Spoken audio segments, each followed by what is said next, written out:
Happy Tuesday, boys and girls. My name is Jeffery Scott Mitchell. My name is Jeffrey Pure Funk Mitchell. Jeffrey P-Funk 1 Mitchell. Coming to you live on Memorex. Undisclosed location. Default route.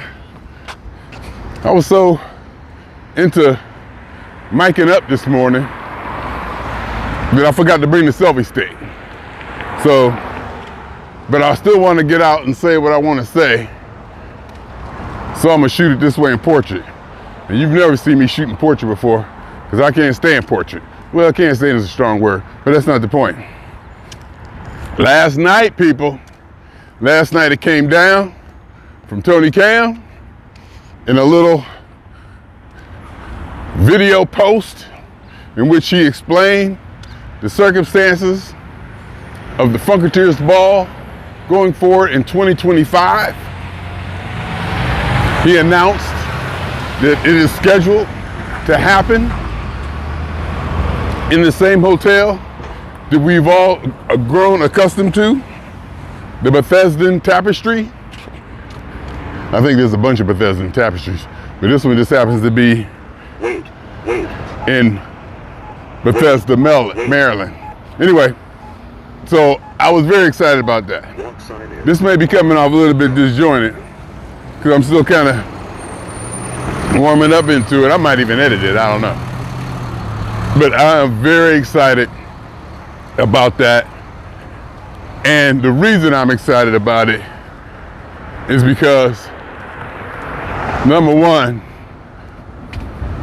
I don't go see nothing but funk music anyway. I don't go see nothing but P-Funk anyway. I don't even go to any other shows. I've already admitted to myself and accepted the fact that,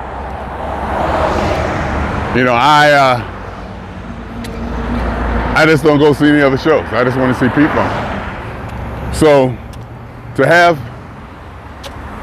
situations and people and organizations like the Chocolate City Alliance and the LA Maggots and people around me who love the funk as much as I do, because it wasn't until I was 30-something years old, something like that, before I realized that there's other people who love the funk maybe just as much as I do.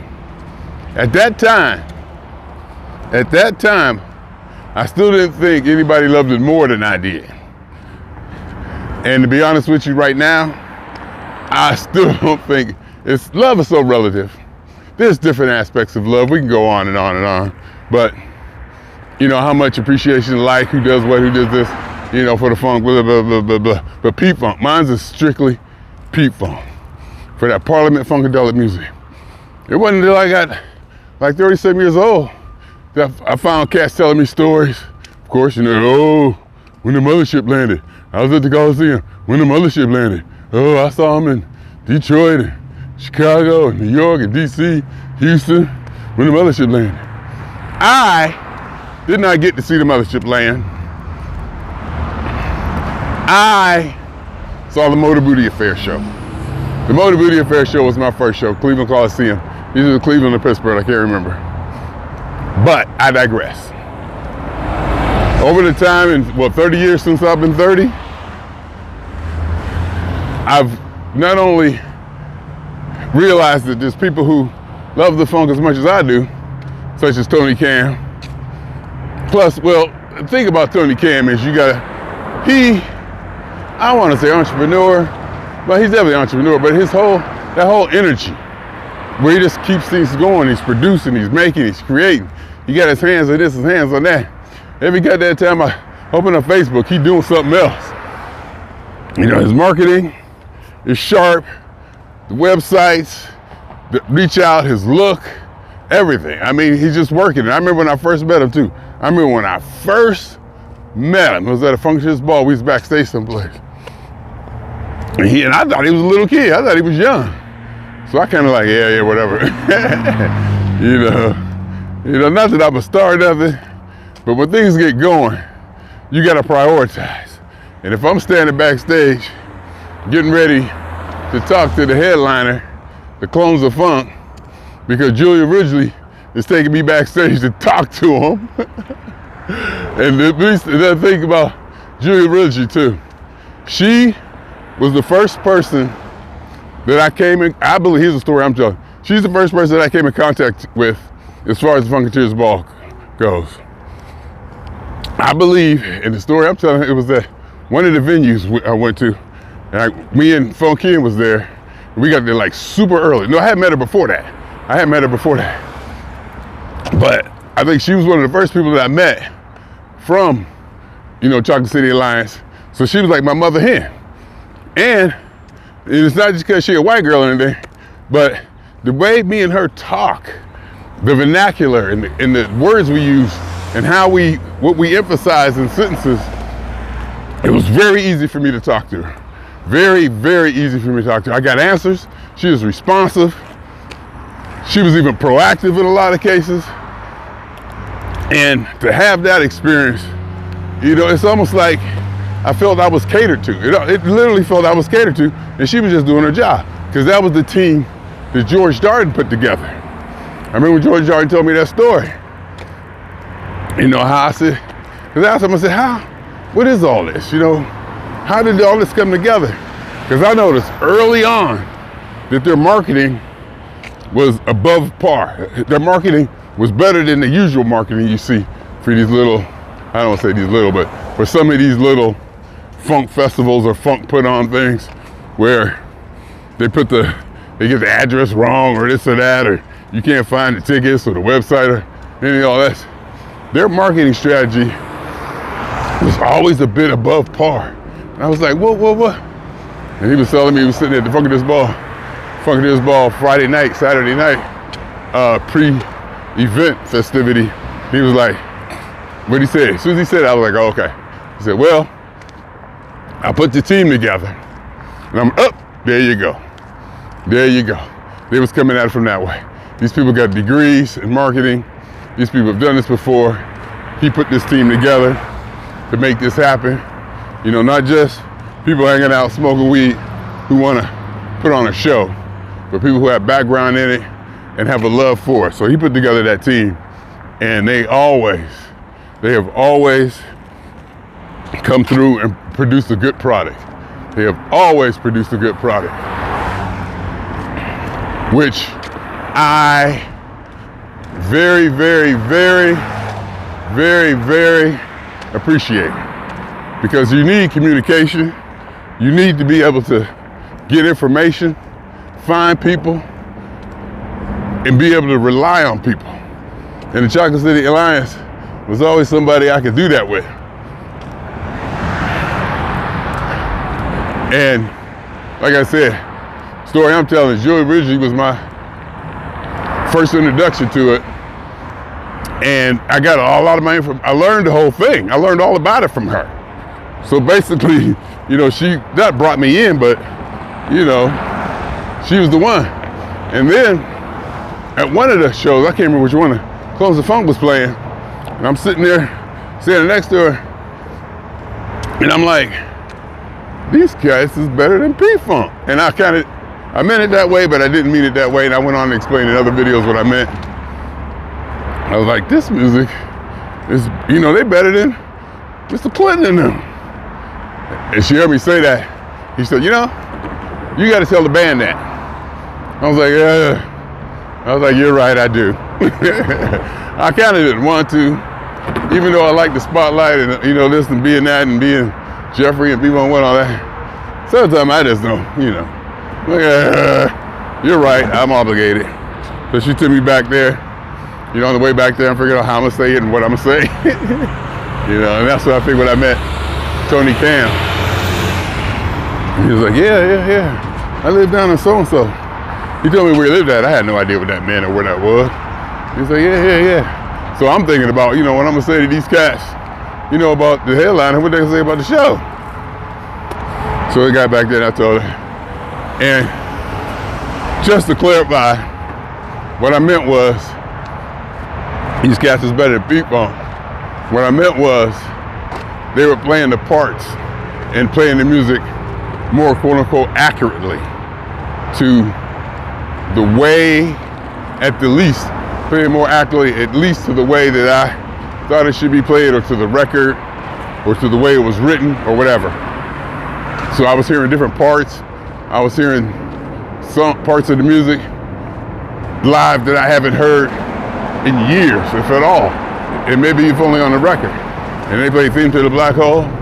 All around the world for the phone. That one right there. Tony Camm put that one on me too. All around the world. And that's one of my favorite, whatever, lyrics, choruses, whatever. My name is the one. That whole record. That Theme in the Black Hole was always the one. And then I remember one time, my ex-wife was in the bathroom getting dressed or something, listening to K-Day. It was the first time I heard the same song. It was on the AM radio, so it was kind of flat. So that just jumped. That shit woke me up. I was like, what is that? Who is that? I was killing it. They was just killing it. It was killing it. And that woke me up. But anyway, so that whole song, they played Theme in the Black Hole and all around the world for the fun. And that's who I always wanted to be anyway. And I didn't even make the connection to Tony Camm put that on me, because you know, I've been all around the world for the fun. Anyhow, so to have him, the Chocolate City Alliance, and I gotta say Funkateer was kind of really one of the first ones that I knew that was into it, because this was way back. This is way back before I met a lot of the cats that I know now. Funkateer was one of the first ones that I saw had stuff and had stories, and how he went into the dumpster back at Sunset Studios when they was out here. You see, they all lived out here. Not only did they all lived out here, they knew people and cats used to run around the neighborhood, you know, and hang with their family and stuff. So they had intimate knowledge of the band. And, oh yeah, he used to come over to my aunt's house and blah, blah, blah, blah, blah. So I'm hearing stories about that.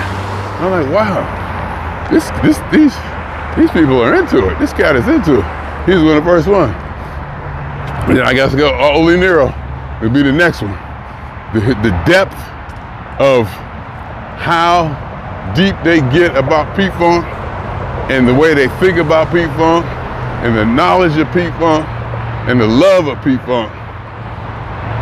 It's like amazing. It's amazing to me that, well, it was amazing to me that there was people who appreciated and loved it as much, if not more, than I do.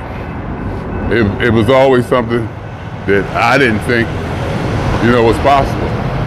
Just because of the way I think of myself and the way I felt about the music, and how high reverence I held it, and how much respect I gave the music. I didn't think anybody, I'm the only one.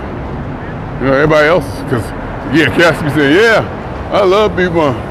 Yeah, I love P-Funk. But every time you see their ass, they riding down the street listening to Earth, Wind & Fire, or some bullshit like that. And you can see just the way I said Earth, Wind & Fire, and some bullshit like that, how I feel, especially how I felt back then about Parliament. Hell, I'll tell you a story. I put Parliament was so above everything. Parliament was so far above Funkadelic. Parliament was so far above Bootsy. Oh, they all the same band. Oh, they all the same band. I'm like, no, the funk they ain't. They may be the same people, but that Parliament music is far and away above everything post-Mothership Connection. Is a whole different beast. Everything post-Mothership Connection is a whole different beast. Them 5 records or 6 records, whatever, how many I counted, I forgot.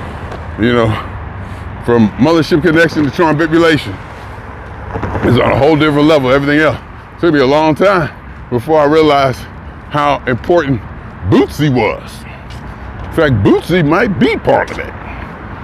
It took me 20 years. I was probably 20, 30, 40 years before I allowed that to sink in. Because I always thought it was George, I always thought it was Mr. Clinton, and Parliament. And then I started to hear the music and started to learn about it and see what Bootsy's contribution was to it. Because I remember one time Bootsy, I saw videos of Bootsy playing, his solo act or whatever.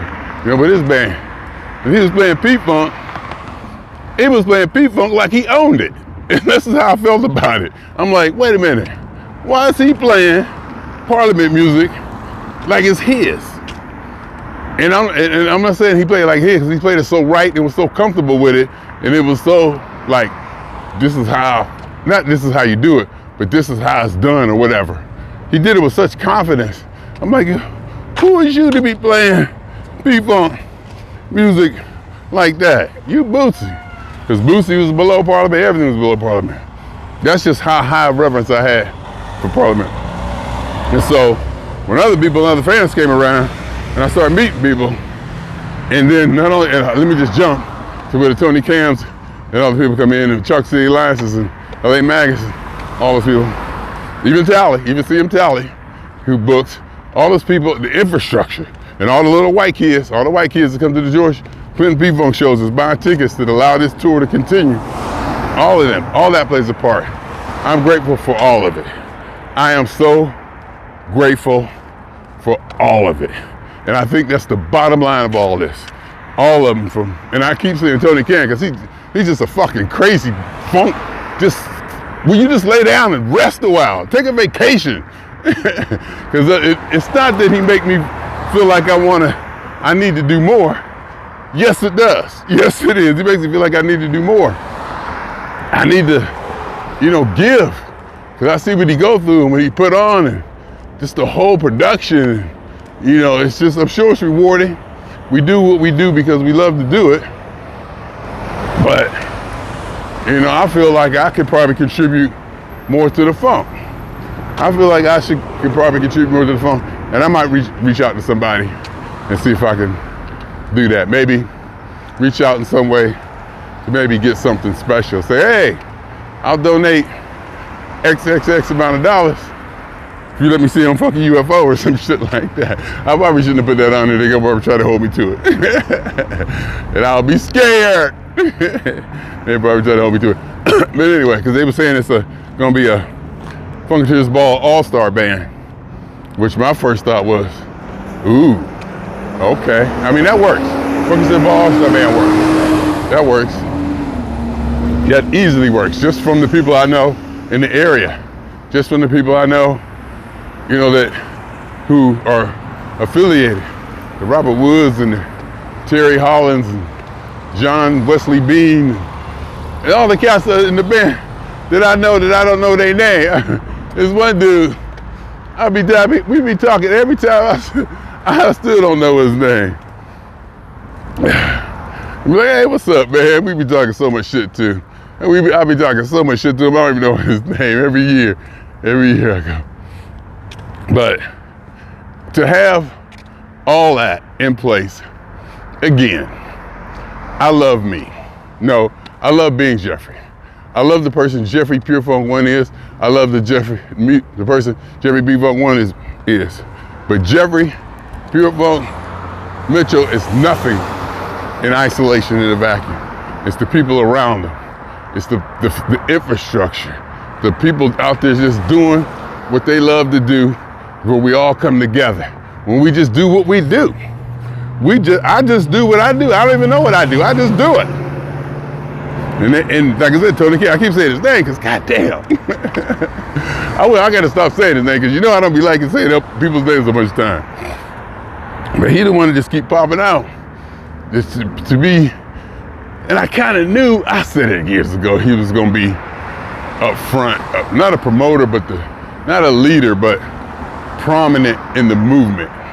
I knew that. I mean, it was obvious. And I guess now I'm just seeing how it's coming together. And I guess it's probably hard for me not to give him the due, even if he's just a front man for the organization behind him. And it's ran by the Klan. But they just got him up front so they can steer us into fascism and dictatorship and oligarchy. And we hate Trump. I didn't have to go down that road, did I? I didn't have to go a conspiracy theory. Now, I'm sure it's genuine down there in Lynchburg, and he be putting on this New Year's thing and splash down and all that and just keeping it going. Or there's a festival in Texas Mothership Festival. Garrett Scheider's playing it.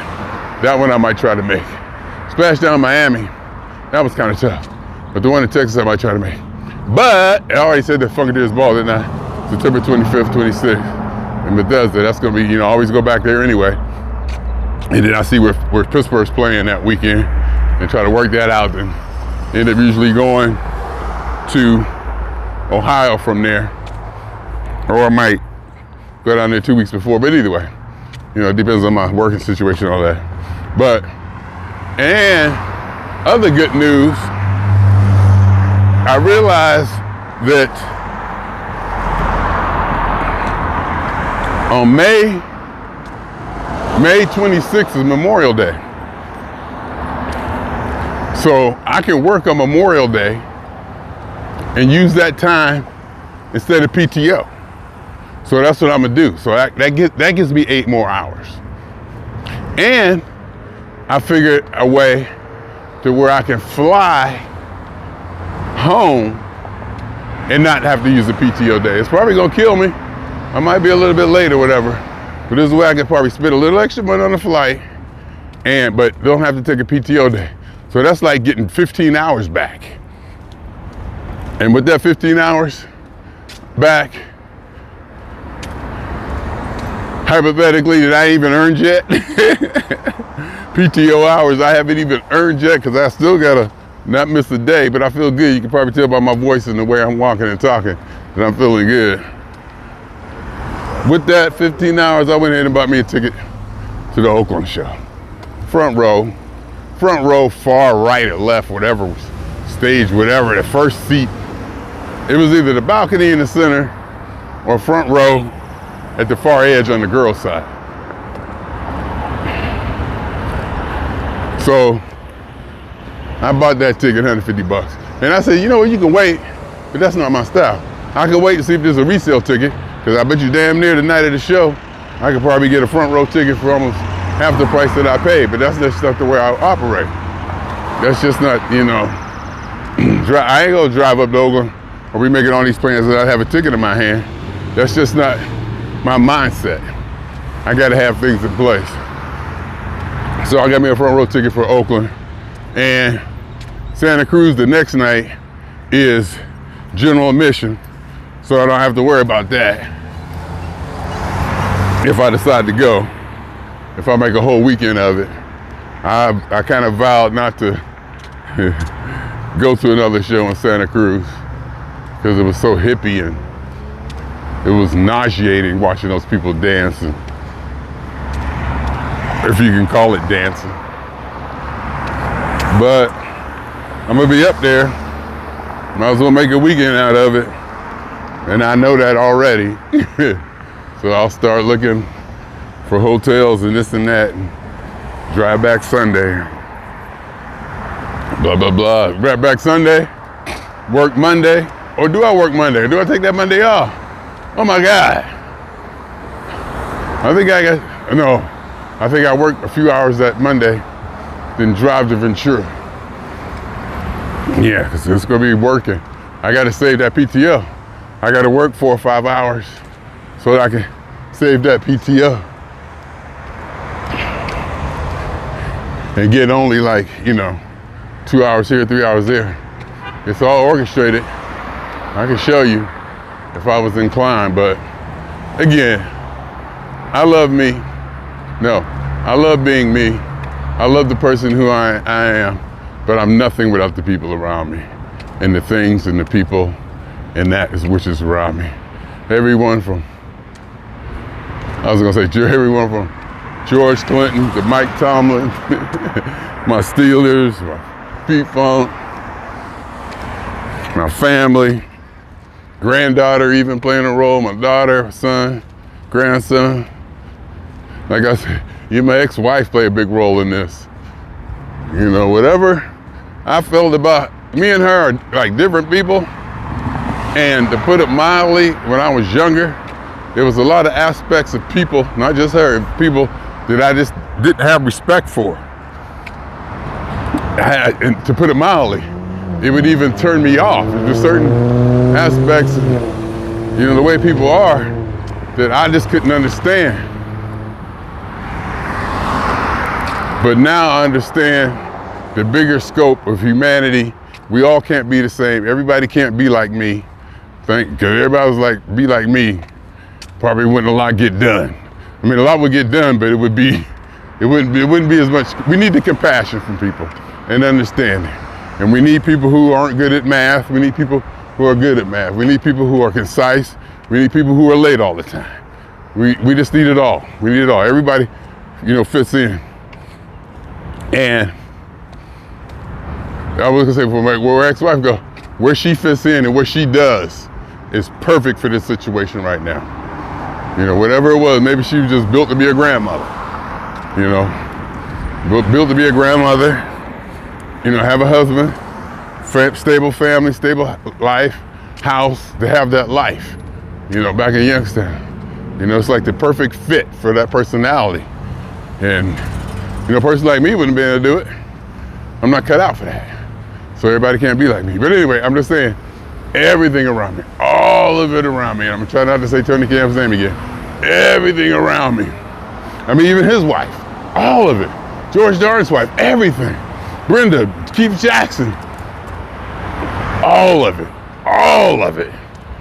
It just all comes together. And if you can step back far enough and see the whole universe and see how what it all eventually become, or what it all eventually is, it's beautiful. It takes the whole scope of everything, and not just the one-on-one interactions or the one-on-one relationships that are mostly evident. It takes the whole sea and soup of it all put together to do this thing. And then you got social media, and you got your Facebooks, and you got this and that, to the point that where I can fly to Paris to see P-Funk and people know who I am. Every P-Funk show I go to, I know somebody knows me, or I know somebody. Every show, every P-Funk show I go to, I expect it now. From New Orleans, especially New Orleans, oh my God. Elizabeth Weber down there, especially New Orleans, DC, everywhere I go. Everywhere I go, I know somebody. Somebody walk up to me, hey, blah, blah, blah, blah. And then I was talking to somebody at one show. We was talking. I said, do I know, and he told me his name. I was like, oh, I know you. Because, you see the face and you kind of, in the moment, you're out, you're doing this. And he say, and then when they say their name, you see that Facebook, comes up. The name looks on Facebook and all kinds of, I was like, I know you. I think it was Gene Oliver or something. He was just talking, we was having a good time. Meeting people. Like I said, I talk a lot of shit about people, but I need them. I don't only need them, I appreciate them. It's all of us together, all of us in this together. So when I go up to Oakland, it's gonna be a thing. I might call my boy Rick, see how he gonna do it. See how we gonna hang that way. Cause I like to flow solo. I like to flow solo because I like to be in control of everything, the time and everything. And with Rick, he always late. Let's just put it that way. He always late.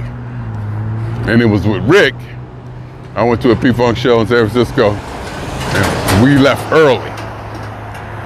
And I vowed I'd never do that again. I vowed I would never, ever do that again. Because he was driving, it was this or that, and we left early. I still remember that. I'll never do that again. So, plus, I like to flow by myself anyway. Let's just face it. I might just, definitely get a room so I can get in and out. So if I get a room, messing with him, shoot, we'd be up all night talking, eating, probably smoking, whatever. I won't get no rest. I gotta get on the road and go here and go there the next day. So this is gonna be fun. I guess I made a decision. So I'll be at the first show in Oakland. I'll be at the Funkateers Ball. Got my ticket already. And again, okay. As I was saying about everybody and the whole thing, the Funkateers Ball is the ultimate, for me, is the ultimate fellowship. The Funkateers Ball is the ultimate funk fellowship for me. I mean, the way it's laid out, the way we do it, I guess we just accustomed to the way, it's set up and this and that. People come from here, people come from there. A lot of the people who come there already live in that area. And they come down, we meet up Friday night, we do this, we do that, we talk stuff, we hang out. That is the ultimate funk fellowship. Especially you got a hotel room, everything is comfortable. Once you figure out parking, park in the garage in the back, it's still gonna cost you some money. But I might, since everything hotel, I might Uber. I might Uber instead of renting a car and paying for parking, because I don't go anywhere anyway. And I usually get check in early. But actually, I usually do drive into DC and hang out. I usually land early in the morning, drive into DC until it's check-in time, and get my steps in around the Lincoln Memorial and the Washington Monument. One time, I got there early and was just walking around and said, hey, I said, let me start walking towards the Washington Monument, because I always park up by the Lincoln Memorial, because I kind of like found a spot there where I can park. And I was like, hey, let me walk down by Washington Monument. So I started walking. I was like, hey, I know that building. The mothership is in that building. So I went on in there. I just went in there, got a ticket, free ticket, walked in there, went right up to the 5th floor, whatever, saw the mothership on a humbug. So that's what having a car store. Other than that, the car just sits in that garage. And one time I paid to park in the hotel garage, and that was $40 a night or some shit like that. Whereas the garage across the street is only like 10 a day. And it used to be free on Saturday. Now you gotta pay for Saturday. So, you rent a car, 50 bucks. Parking be another 20, 70. You gotta see how much your Uber costs or shuttle from BWI or whatever. You gotta work that out. It's all fun. It's all part of the fun. And the fellowship and just the pizza place behind the building. And then I guess there's a ballroom in the hotel. This is where the show's gonna be. And just to have everybody come together and just chill, and they have the after party in somebody's hotel room, food, and music, and people just talking. Oh my, it's the best. Again, it's all of us. It's all of us in it. It's all of us. Every single drop, every elementary particle in any atom, in this or in any universe that ever was, this will be. It's all of it. All of it matters. And it all comes together in moments that I'm feeling like right now. Walking here, talking to a camera, thinking about the summer and the future and how I'm going to get things set up and orchestrate that. Orchestrate this. Get that ready for this, get that ready for that. I gotta go and put in PTO for April 25th for Oakland. And then probably gonna end up buying a ticket for Santa Cruz. I'm gonna be up there. Shit. I'm gonna have to go, even though I vowed I wouldn't. This is what I do. I do this. This is what I do. It would be absurd to think I never heard of this. I'm talking shit? Me? Nah. Anyway, give it up for the Funkateers Ball and all who's involved, and whatever it takes to put on something like that behind the scenes. I told Tony Camm and other people plenty of times I'm glad, or that I appreciate what goes on behind the scenes, because I know it's ugly, nasty, it's rough, it's this, it's that. I just pay my money, get a ticket, and I come in, and what you guys give me far outweighs the few dollars I gotta spend to get there, or get in there or whatever. I feel like I should do way more for what I get, for what I get out of it, I should pay way more. I should give up a lot more. It's so rewarding, and it's so deep, and it's so thick, and it's so beautiful, and it's continuing. Continuing all those 50 years, I guess, since I heard Mothership Connection, sitting in that, at the dining room table on Dewey Street, Youngstown, Ohio. Ever since I heard that synthetic synthesizer sound, dun, dun, dun, dun, and the way it hit, I'm all right. Ever since then, I'm still doing it. I still get to do it. I still get to do it. Nothing.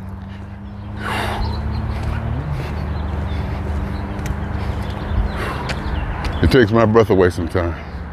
It takes my breath away. Who'd have known, who'd have thought 50 years from now, I'm still out here doing it. Still doing it with them. And doing it at the level that I'm doing it with them. I remember that little boy running around Parliament. Now look where he at. Now look what's going on. That in itself, I don't want to say miracle, is a blessing or whatever. To have that in your life, to have something that you have such a deep passion for in your life to maintain and to continue through all this time, that cannot be overappreciated.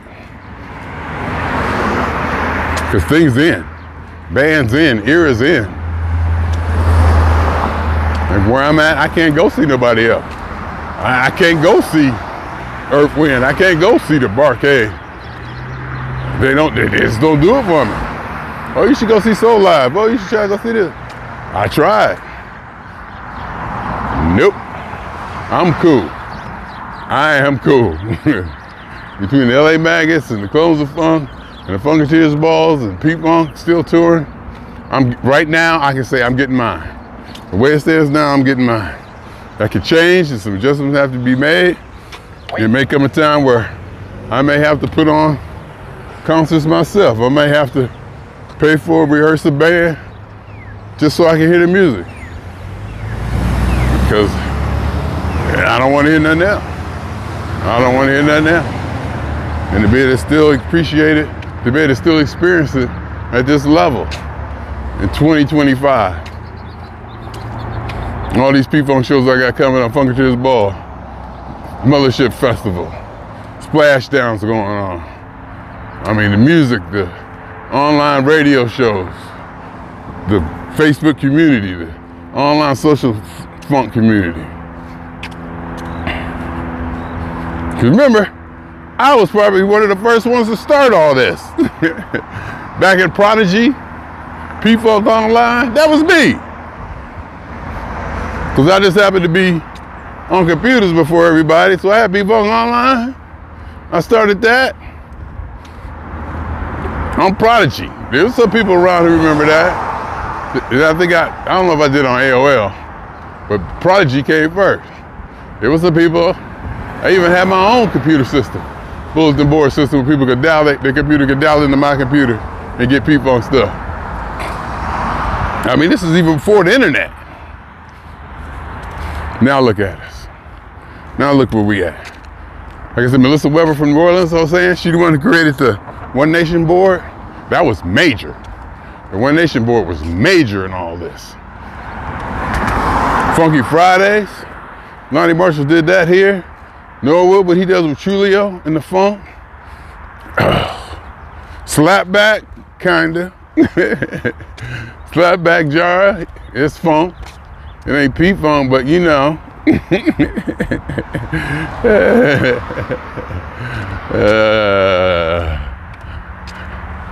LA Maggots. Yeah. Anyway. Swinging on y'all 2 times. For me, for the funk.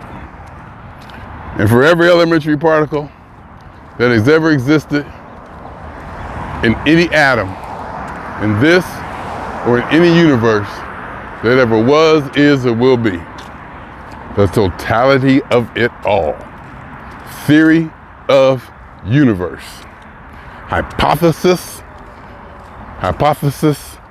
of all as one. My name is Jeffery.